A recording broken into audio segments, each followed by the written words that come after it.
Good morrow, my friends and loving neighbours. Or Oscar Wikwasin, as Americans and friends would say. I am Roger Williams, and I've been asked to come here to tell a bit about my life here, back in the old world, and my adventures here in this new world, so-called. With God and the angels at the top, the kings and the emperors, the upper classes, the middle classes, the lower classes, the flying animals, the walking animals, the crawling animals, everything had its place on this great chain. And because the kings and the emperors were right there at the top, one chain link away from God, they were God's appointed upon this earth. And if you didn't do what they said, you were disrespecting God. That was their authority. Now, the world I grew up in was one of tremendous turmoil. Have you heard of King Henry VIII? Yeah, divorced, beheaded, died, divorced, beheaded, survived. You all know that part. Henry VIII, the king, was given an award by the Pope in Rome as a defender of the faith. That's how strong he was in the Catholic faith. He was married to the daughter of the King and Queen of Spain, Ferdinand and Isabella. You might have heard of them from other adventures. But Catherine was her name. So Henry and Catherine married nigh unto 20 years, and they had a daughter, Mary. But Henry wanted a son. And why did he want a son?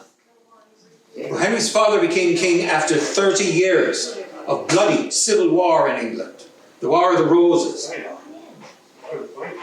And Henry wanted to make sure that there would be a clear line of succession for him once he passed. So Henry, looking to have a son, and after 20 years of no good luck with his wife Catherine, blaming her, as he would, he writes a letter to the Pope in Rome asking for divorce from his wife Catherine. The Pope is about to grant it when the Pope receives a letter from the King of Spain, telling his nephew, the Pope, you see the way things work, not to grant that divorce. Henry, being the kind of person he was, well, if the Pope is not going to grant us a divorce, we are going to take England and break it away from the Catholic Church and establish the Church of England. And who better than Henry himself to be the head of the Church of England? He seizes the property of the monasteries and the priories, gives the money and the lands to his friends, and secures the Church of England. Now, while everyone had been Catholic in England, now that Henry has broke with the Pope in Rome, everyone now in England must be a member of the Church of England, whether they like it or not. Simple, right? Henry's second wife has a daughter. She rapidly loses her head, and they go on and on. Finally, eventually, Henry has a son, Edward. And eventually, at the ripe old age of 54, Henry passes away. And his son, Edward, becomes king. Edward is 12 years old. He's not in much for controlling of the country. He has people minding him and guiding him, so the Church of England stays where it is. But Edward only lives a few years as king. When he passes, his sister Mary becomes queen. Mary, the daughter of Catherine, the daughter of Ferdinand and Isabella of Spain, is a Roman Catholic. Now, everyone in the country must go back to the Roman Catholic Church, whether you like it or not, whether you believe it or not.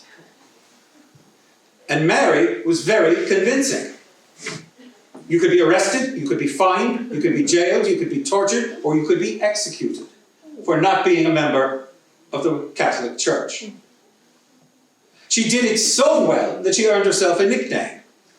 And that name is? Mary. Excellent audience. Bloody Mary. Luckily for England, she only lived for a few short years as queen. Then her stepsister, Elizabeth, becomes queen. Elizabeth wants to be seen as a strong and independent woman, much like her father Henry. So, she brings everybody back to the Church of England. Whether you like it or not, whether you believe it or not. Again, persecuting all those who don't.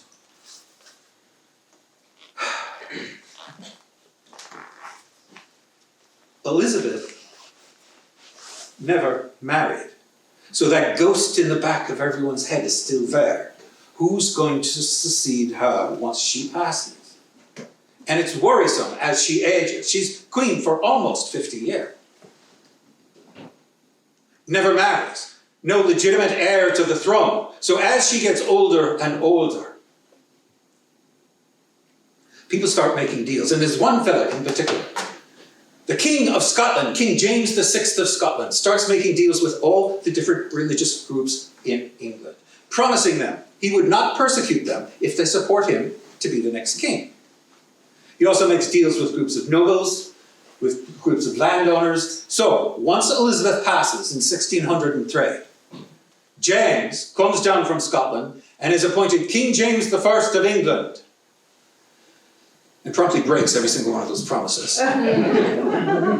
He goes so far as to have his people create their own translation of the Bible. It's known as the King James Version. Blasphemous.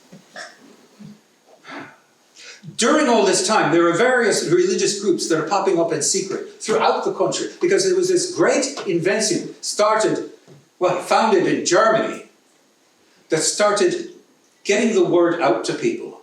This is during Henry's time. It's called the printing press. They make booklets and pamphlets. And they could make rapid copies of the very same thing. Instead of being written out by hand, they could print them and have hundreds of copies in the time it takes to make one. And these could be distributed. And there were all different kinds of religious groups throughout England. There was one group called the Familists who believed that we were all one family of God and should share everything, with each other. There are Anabaptists who did not believe in infant baptism. There was a group that outsiders called Puritans. They wanted to go back to Scripture, the Geneva Bible version, and use that as the source of it. Get rid of all the trappings of the Roman Catholic Church and fix the Church of England. Purify it. That's where they got the name Puritans. This is the world I grew up in London, the centre of all of this. I grew up on Cow Lane, just down the street from Smithfield, which is the great cattle market. You can imagine what was happening on Cow Lane when they were selling cattle at the cattle market. You can imagine the sound of all those cows going to market. You can imagine the smell of all those cows going to market. But there's also something else that happened at Smithfield at the end of August each year. St. Bartholomew's, one of those priories that had been dissolved, was still in existence as a hospital. And it held St. Bartholomew's Fair at Smithfield. This would bring talent from across Europe and all over England to come there and perform. There'd be actors, there'd be jugglers, there'd be fire eaters, there'd be Punch and Judy shows. All of those things going on. And there'd be food from all across Europe being sold. There'd be spectacles to see. There'd be athletes and acrobats and all of these things, all in Smithfield, for everyone to come and watch. And trust me, everyone came, from the highest nobility down to the lowest pickpockets and prostitutes. They all came to this place every August. It was the one place where all of society could mix together. And as a young lad, sometimes all of this noise was a little bit too much. And I would seek to get away from it, but it trickles down the side streets around there. There was one place I could go. My parish church, St. Sepulchre's, was just down the road. And it had a hedge and a wall around it. And if I could get inside or around that hedge and wall, the garden of the church was a quiet sanctuary that could get away from the noise of the outside world. It was at that parish church that I met two people. One of them, Captain John Smith. You know him from Virginia? That was his church as well. And he also, my mother ran a tavern, if you would. And he would sit in the tavern and tell stories about this new world, so-called, across the ocean, about the native peoples that lived there. And I'd be sitting at my mother's side or go down by the fire and listen to Captain Smith tell stories about this place all across the ocean. How wonderful it was, how wonderful the people were. That was my introduction. The other introduction was at St. Bartholomew's Fair, where sometimes they would have native peoples from this world over here put on display at the fair, along with other animals, if you would. Have you seen a moose? We have deer in England. They're about this big, the red deer. The moose is such a grand animal. But that's growing up there. Now, in this same world, everyone is looking over everyone else's shoulder to see what they are doing. And if you have even slightly inclined towards a different religion than what the king has established, someone would go after you. There were spies everywhere. I went to Cambridge University. My mentor in London was the Chief Justice of England. He had me go take notes at court and at Parliament. I had taught myself shorthand, so I could take notes as quickly as people were speaking. A speaker rises in Parliament, if I could take down his entire speech and bring it back to the Chief Justice, so he would know what was going on. I could go to court and hear decisions being made and write them down word for word and get them to the Chief Justice. I could hear conversations in the hallway and write them down word for word and get them back to Sir Edward Cook. He saw my promise, sent me to Charterhouse School and then on to Cambridge University. It's been a hotbed for all kinds of social disruptions since its very founding. And the Puritans there were very strong, and that's where I learned about this Puritan way of looking at the world. And I became myself one of them. And we found that we were being hounded everywhere. I graduated and became the chaplain at a manor house in Essex. Oates was the manor house name. In a little place called High Laver. It's a crossroads, it's a beautiful manor house and a very nice church. All Saints. I'm a chaplain there. It's where I met my wife, Mary. I fell ill and she was the one tending me. And I opened my eyes after 2 weeks of fever and saw her face, and that was it. We married in December of 1627 at All Saints Church in High Laver. But the atmosphere in England was getting so that you could not express any of your differences in religious opinion and lead a healthy life. This group that I'd gotten out of Cambridge with and joined up across the countryside of Puritans convinced the king that they should let us have land across the ocean in the New World. Other English had fled years before and founded a town called Plymouth, not too far from here. But this group of people led by John Winthrop got a charter for a colony in the Massachusetts Bay. And they come across with 7 ships, started building their town, and the very next year I came across with my wife and come to Boston. They knew me, they were my friends. They offered me the position of minister there. But I looked around and I realized something very profound. We had left England because generation after generation after generation of reform and reform and reform led to nothing but more persecution, more hardship, and more bloodshed. The recipe of persecution in the old world is written into the very rocks and stones, the very bones of the old world. And here, in this new world, my friends had taken that same recipe and just changed the name of the soup. I refused them. Went up to Salem, which was a small town with a very more liberal-minded way of looking at the world, and became the minister there.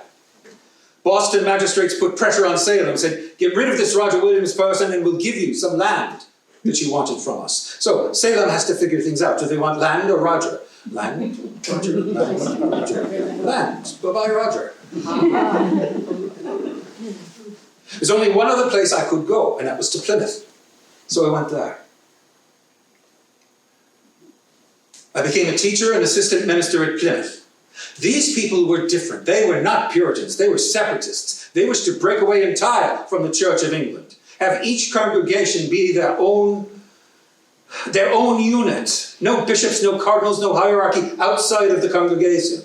This fit with the way that I was looking at the world at this time. But one of the things that I started preaching there disquieted many of them. I said, a minister should not be paid. He should do it because that's what's in his heart. Have a work in the general community and do this in his spare time. Do this as an extra to the community. This didn't go over very well with a lot of people. But that also meant that I needed a job. I'm a city boy from London. I don't know how to farm. I don't know how to fish. I certainly don't know how to hunt. But what I do know how to do is trade. My father was a merchant tailor. This isn't just someone that makes suits. This is the person that makes the bespoke suits for the people at court and at Parliament. The very nice suits, meaning the very nicest of fabrics, which means he would go down to the docks. Instead of going to the cloth market, he would go down to the docks when the ships from Italy and Turkey and everywhere else were coming in and start talking to the sailors on board to see if he could get some of the fish, some of the cloth, before it came off the ship. Getting it much cheaper than the markup would be at cloth fair. Has any of you ever done this? When the fishing boats are coming in, go talk to the sailor and get some of the fish before they're sold. But to do this, it helps if you speak Italian, or you speak French, or you speak Dutch. And that's where I learned the power of different languages. For when you learn a new language, you learn a whole way of doing things. But this was a skill that I learned. I picked up Dutch, French. For school I had Latin, Greek, and Hebrew. But at Plymouth, my new job would be commerce. I took English goods, knives, kettles, hose, axes, blankets, coats, and I went out among the native people here. The Wampanoag and the Nahagansuk. And I traded with them. I would trade these things that I had for furs and for food. And in doing that, I also spent time and learned their language for the same purpose. It becomes much easier. Does anyone here speak more than one language? Right. Here's an example for you then. In English, we have a sheet of paper, yes? We have a sheet of ice, a sheet on the bed. It's a large, flat, smooth thing, yes? In French, the very same item is une feuille de papier, a leaf of paper. Now, all of a sudden, every image in your brain goes to a different set of ideas over one word, a leaf of paper. The whole language does that. It's never just word substitution. They're entire different concepts. And that's what I learned of the native people in learning their language. I learned the way they see the world. That they hunt, they fish, they farm here. That they are truly the true owners of this land. And if we wish to live here, we must make some sort of a deal with them for the land. This did not go over well at Plymouth. I got into some trouble at Plymouth for other things and left and went back up to Salem. In Salem, I started preaching this: a minister should not be paid, that if you wanted to live here, you must make a deal for the land with the true owners of it, the native peoples. And then I wrote a letter to King Charles, telling him that he's committing a sin by giving away something he does not own, the land here. This did not go over well. In October of 1635, the authorities in Boston sent soldiers and arrested me up in Salem. They brought me back down. They sat me in the courtroom and they said this to me. They said, "Roger, we don't care what you believe. Just don't preach it in church anymore." Think about that. Think about that. We don't care what you believe. Just don't tell anybody about it. We had come across that grand ocean, 2 months at sea, tremendous hardship for our soul's sake. Come here. And we don't care what you believe as a minister. Just don't tell them those dangerous things. They started making religious compromise for the sake of the charter that they had, because the charter came from the King of England, who's the head of the Church of England. So as not to anger him and have the charter taken away, they made religious compromises. They traveled all the way across the ocean for their soul's sake, and now they're putting it in jeopardy. I refused. So they put me on trial. You know what my crime was? Having new and dangerous opinions. New and dangerous opinions. They convicted me. And then they sentenced me to exile back to England. But I was very ill at this point. So they let me stay till January. As long as I didn't preach my dangerous opinions in church, I could stay. I agreed to this because of my illness. And I kept my word. I did not preach my dangerous opinions in church. I talked about my opinions at the kitchen table after services, and suddenly my house is more crowded than the churches are. In January, the word got back to Boston that this was happening, and they sent soldiers again to arrest me and put me on the next ship back to England. Someone warned me that the soldiers would come. This is a New England winter. And I've been informed that you had a quite harsh winter yourselves this year, yes? That your snow was maybe this deep? Yeah. And it was cold? It was like that, only colder. For the Narragansett Bay had frozen over. But the snow was hip deep. Being a city boy now, I am on the run. I must leave Salem immediately, off into the wilderness. Even if I knew where I was going, I would have gotten lost.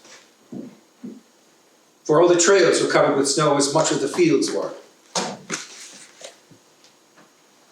I was near froze to death when a Wampanoag hunting party found me, took me in, gave me shelter and food, and warmed me, and helped me through that winter. And in springtime, Osamequin, the Massasoit of the Wampanoag people, gave me a piece of land along the 10-mile river. People from Salem and Boston and Plymouth all came, and they started planting the fields and building houses when we got a letter from the nice governor at Plymouth. And he said, Roger, as much as we like you, you're still within the bounds of the Plymouth colony. Just go across the river and we can all live as neighbours. Grand. I go down the 10-mile river and then down the Seekonk River and across to the west side of it, and there's a large rock jutting out into the water. And there I met a group of Nahagansets who greeted me with 3 words. Say it again, louder. Wachenita. Do you know what it means? Welcome. Welcome, friend. Sort of. What cheer is short for what cheery news do you bring? It's a very shortened, abbreviated way of greeting someone that's close to you. Nita, everyone translates it as friend. It's more than that. Nita, it means comrade. It means someone who thinks the way that we do, someone who understands the way we think about things, someone who is able to work with us. It's more than friend. It's more than comrade. It's more than companion. It's all of that rolled into one. That's what Nita is. I explained the situation, and these Nahagansett did not like the people in Boston or Plymouth very well at all. And they said, we've got the beautiful place for you. Just go around the point of land, come up the Great Salt River, and you can have a place there. There's a large saltwater cove, a freshwater spring. The great north-south highway from Boston all the way to New Amsterdam ran right through the middle of it. I made a peaceful covenant with all the sachems and native peoples that were round about us, and saw this place as God's providence to me in my distress. So we called it Providence. And people started coming from all over. Because the very first rules we made was that nobody would be punished for what they believe. You know, Boston had a charter from the king, and it starts off, Charles II, by the grace of God, king is going to allow you to do this, that, and the other thing. Plymouth They made a compact when they first landed, and it starts off, in the name of God, amen. We will do these things in the name of God, and etc., etc., etc. Our founding document starts off, we, the undersigned, agree to work together in a social bond, and will decide things by the majority vote of the masters of households, but only in civil things. He will make no religious rules. What I wanted here was that thing that that little boy in London had when he ran away from the St. Bart's Fair and walked through that hedge and wall of separation in between the garden of the church and the madness of the outside world. Churches should be like the guilds in England, who have rules for their members. They must obey those rules in that membership. They have things that you must do, things that you can't do. All of that in the structure of the guilds. So the people that make furniture, they must use this kind of wood, they must do that kind of thing. They can only sell it for this much. They make the rules for that guild. And the people that make the barrels, they have their rules. What it takes to become a member, what members must do, the dues they must pay, all of that for the people that make the barrels. The same thing for religions. But never do the furniture makers tell the barrel makers what they must do. I helped gather the very first Baptist church in Providence, believing that infant baptism held no purpose because an infant does not know what it's bonding itself to, that you must be an adult and choose to join the church. And I stayed with them for about 3 months. Remember now, I had been Church of England, Puritan, Separatist, Baptist, and I came to the conclusion that all of the organized churches were illegitimate. The only church that was legitimate was one founded by Christ and the apostles. When it joined with Rome, it became illegitimate. All the others are founded by man. Man is by his nature, going back to the Garden of Eden, corrupt. So all of these organizations end up being corrupt. We have scripture. And let the people come and listen that will, but the organization just takes money from it and uses it to enrich someone else. How many times have you seen a grand church ask everyone for money to make sure the church keeps standing, rather than taking the money and helping those that can't do? Isn't that the community? That's what we tried here. We set up a place where no one gets punished for what they believe, be they Catholic, Jew, Turk, infidel, anything. It doesn't matter. As long as they're good citizens, it doesn't matter what their faith is. People started flocking to us here. Anne Hutchinson and her group come down from Boston and sought my help to start the town of Portsmouth. People broke away from Portsmouth and started the town of Newport. One by Samuel Gorton was kicked out of Plymouth, was kicked out of Portsmouth, came to Providence and said, I'm as good a person as any to determine what's going to happen to me. I don't need your votes. Left Providence and started the settlement of Charlotte. All of these individual towns with no unifying paperwork, if you would. In England, the bureaucrats there, you must know, are slaves to paperwork, as are the other colonies that wanted the land that we were on, Massachusetts, Plymouth, and the new colony in Connecticut. They all wanted the land where we were. So I made 2 trips back to England. The first one, I got a patent from Parliament. Now, you may say, how does this fella from the colonies come to London and get a patent from Parliament? Remember, my mentor was the Chief Justice of England. They all, at Parliament, knew who I was. And it just so happens when I was there, my third cousin, I believe it was, happened to be the Lord Protector of England, Oliver Cromwell. You understand how politics works, right? I brought back a patent from Parliament. Providence plantations in Narragansett Bay, in New England, in America. And it gave religious freedom to everyone. It did not give political power to the people that wanted it most, though. For those down in Newport wished to see themselves as grand landowners. One of them, by the name of Coddington, declared himself governor for life. So I went back to England with John Clark from Newport, seeking more paperwork to clarify the situation. I had to come back earlier, and Clark spent 12 years working on this until Charles II was brought back to the throne. But in 1663, Rhode Island received a charter from Charles II. Grand piece of work. And it says, in this place, we will try a lively experiment. So see if you can have a good government separate from religion. In this place, no person may be punished for what they believe. This was amazing. Everywhere else in the world, people are fighting over how many angels dance on the head of a pin and shedding blood for countless numbers of souls. And here, no person can be punished for what they believe. But that's only part of it. For I wrote in a book many years before this that the foundation of civil power lies in the people.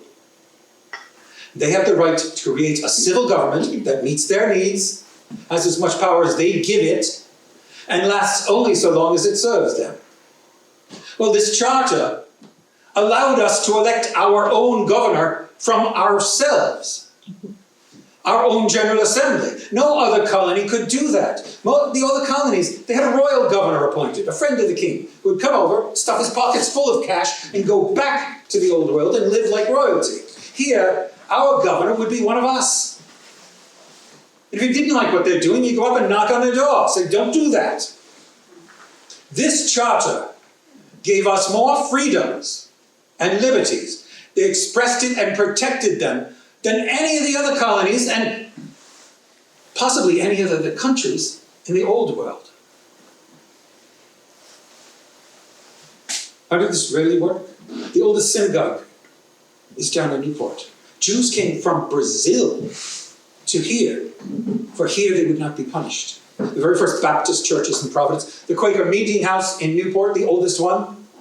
All of these are people that were executed for their beliefs elsewhere. This was a sanctuary for anyone being persecuted for their conscience sake. This is what we started here. I laid a foundation stone down. And any great enterprise needs a good, solid foundation, yes? This foundation stone, we hope, others will come and build on. For the Carolinas did say, we wish for a charter just like Rhode Island's. So another block is added. But it's not really up to me, now is it, to continue this on. If you'd like the blessings of liberties for yourselves, for your children, for your children's children, you're the people. It's all up to you. Not me anymore. My time has passed. And if you don't, well, it's all a dream drained and a bubble burst. Eternity will pay for all. Thank you, folks. Oh, wow.